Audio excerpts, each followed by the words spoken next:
સર્વ મિત્રોને મારા જય શ્રી કૃષ્ણ. રાધે રાધે. મિત્રો, આજે આપણે જાણીશું કે 2026માં દશામાનું વ્રત ક્યારથી શરૂ થાય છે, દશામાના વ્રતનું સાચું મહાત્મ્ય શું છે, દશામાના વ્રતની સંપૂર્ણ પૂજાવિધિ તથા વ્રતના નિયમો શું છે અને આ વ્રત કરી દશામાની કૃપા કેવી રીતે પ્રાપ્ત થાય છે. આથી વિડીયોના અંત સુધી જરૂર બન્યા રહેજો. સનાતન ધર્મમાં દશામાના વ્રતને ખૂબ જ ચમત્કારિક અને કલ્યાણકારી વ્રત માનવામાં આવે છે. દશામાનું વ્રત માતા પાર્વતીજીને સમર્પિત માનવામાં આવે છે, કારણ કે માતા પાર્વતીજી દશામાનું સ્વરૂપ ધારણ કર્યું છે. પૌરાણિક કથા અનુસાર ભગવાન શિવ અને માતા પાર્વતીજી કૈલાસમાં બેઠા હોય છે, ત્યારે પૃથ્વી પર પોતાના ભક્તોની પીડા જોઈ પાર્વતીજી દુઃખી થઈ જાય છે અને તેઓ પૃથ્વી પર આવી પોતાના ભક્તોની પીડા દૂર કરે છે. પૃથ્વી પર પોતાનું કાર્ય પૂર્ણ કરીને પાર્વતીજી ઊંટ પર સવાર થઈ કૈલાસ પાછા ફર્યા. ત્યારે ભગવાન શિવે કહ્યું કે હવે આ જગત તમારા આ સ્વરૂપને દશામા તરીકે ઓળખશે અને પૃથ્વી પર તમારા આ સ્વરૂપની પૂજા થશે. ત્યારથી બધા પોતાના દુઃખ દૂર કરવા દશામાની સેવા, પૂજા અને વ્રત કરે છે અને દશામાના ભાવિક ભક્તોની સર્વ મનોકામનાઓ પૂર્ણ કરે છે. એવી માન્યતા છે કે જે વ્યક્તિની ખરાબ દશા ચાલતી હોય, કામ બનતા અટકી જતા હોય અથવા જીવનમાં વારંવાર મુશ્કેલીઓ આવતી હોય, તે જો સંપૂર્ણ શ્રદ્ધા અને વિશ્વાસથી દશામાનું વ્રત અને પૂજા કરે તો તેની દશા સુધરે છે, અટકેલા કાર્યો પૂર્ણ થાય છે અને દરિદ્રતાનો નાશ થઈને સુખ, શાંતિ તથા સમૃદ્ધિની પ્રાપ્તિ થાય છે. દશામાનું વ્રત ગુજરાત અને રાજસ્થાનમાં લોક આસ્થા સાથે જોડાયેલું મહત્વપૂર્ણ ધાર્મિક વ્રત છે. ગુજરાતમાં દશામાનું વ્રત કરવાનો ખૂબ મહિમા રહેલો છે. ભાવિક ભક્તો દશામાનું વ્રત ખૂબ જ ભક્તિભાવ અને ઉત્સાહ સાથે ઉજવવામાં આવે છે.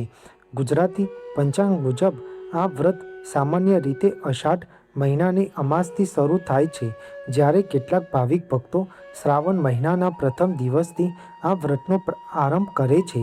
આ વર્ષ દશામાના વ્રતનો પ્રારંભ 12 ઓગસ્ટ 2026ને બુધવારના રોજ દિવાસાના પવિત્ર દિવસે શરૂ થાય છે અને વ્રતની પૂર્ણાહુતિ 21 ઓગસ્ટ 2026ને શુક્રવારના દિવસે થાય છે. દશામાનું વ્રત સતત 10 દિવસ સુધી કરવામાં આવે છે. દશામાને મોમાઈ માતા તરીકે પણ ઓળખવામાં આવે છે. માતાજીની કૃપા મેળવવા માટે વિધિપૂર્વક પૂજા કરવામાં આવે છે અને સુખ, સમૃદ્ધિ તથા પરિવારના કલ્યાણની પ્રાર્થના કરવામાં આવે છે. એવી માન્યતા છે કે દશામાં પોતાના ભક્તોની દરેક મનોકામના પૂર્ણ કરે છે. આ વ્રત મુખ્યત્વે મહિલાઓ દ્વારા કરવામાં આવે છે. આ વ્રત દરમિયાન દિવસમાં એક વખત સાદું ભોજન લેવામાં આવે છે, જેમાં મીઠાનો ત્યાગ કરવામાં આવે છે અને ખાસ કરીને ગૌમાંથી બનેલા પદાર્થોનો ઉપયોગ કરવામાં આવે છે. કોઈ 10 દિવસ સુધી નકોરડા ઉપવાસ પણ કરે છે. અષાઢ મહિનાની અમાસ એટલે કે દિવાસાના પવિત્ર દિવસે દશામાની માટીની મૂર્તિ ઘરમાં સ્થાપિત કરવામાં આવે છે, જેમાં લાકડાના બાજટ પર લાલ વસ્ત્ર પાથરી તેના ઉપર ઘઉંના દાણા પાથરી આસન બનાવી દશામાની સ્થાપના કરવી. દશામાની સાથે ભગવાન ગણેશજી પણ સ્થાપના કરવી. ત્યારબાદ તાંબા અથવા પિત્તળના કળશને નળાસળી બાંધી તેમાં પાણી ભરી તેના ઉપર 5 આસોપાલવના પાન અને નારિયેળ સ્થાપિત કરવું. દશામાને ચુંદડી ઓઢાડવી. પછી દશામાને શૃંગારની સામગ્રી અર્પણ કરવી. કાચા સૂતરના 10 દોરા લેવા, તેમને ભેગા કરી 10 ગાંઠો વાળવી અને દરેક ગાંઠ પર કંકુ લગાવવામાં આવે છે. દરરોજ એક ગાંઠ ખોલવાની પરંપરા છે. દશામાની અબીલ, ગુલાલ, કંકુ, અક્ષત અને ગંગાજળથી દરરોજ પૂજા કરવી. ત્યારબાદ પરિવારના કલ્યાણનો સંકલ્પ લઈને દશામાને સવારે અને સાંજે ધૂપ દીપ પ્રગટાવી જમણા હાથમાં ચોખાના દાણા રાખી સવારે જ દશામાની વાર્તા સાંભળવી અથવા વાંચવી, પછી દશામાની આરતી કરવી અને માતાજીને ભાવથી પ્રસાદ અર્પણ કરવો. દશામાની પૂજા કે વ્રતમાં કોઈ ભૂલ થઈ હોય તો ક્ષમા યાચના માગવી અને પરિવારની સુખ સમૃદ્ધિ માટે પ્રાર્થના કરવી. દસમા દિવસે દશામાને ચૂરમાનો પ્રસાદ ધરાવવામાં આવે છે.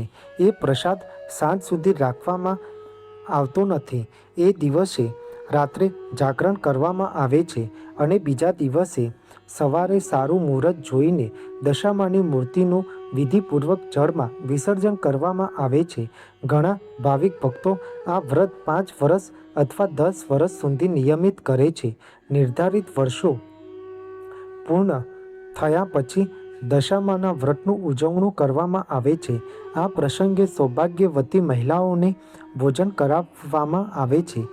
તેમને સૌભાગ્યની સામગ્રી અને દક્ષિણાનું દાન આપવામાં આવે છે. આ દિવસે બ્રાહ્મણને પણ વ્રતના ઉજવણા સમયે યથાશક્તિ સોનું, ચાંદી અથવા પંચધાતુની સાઢણીનું દાન, વસ્ત્રદાન, કાચું સીધું સામગ્રી અને દાન દક્ષિણા આપવામાં આવે છે.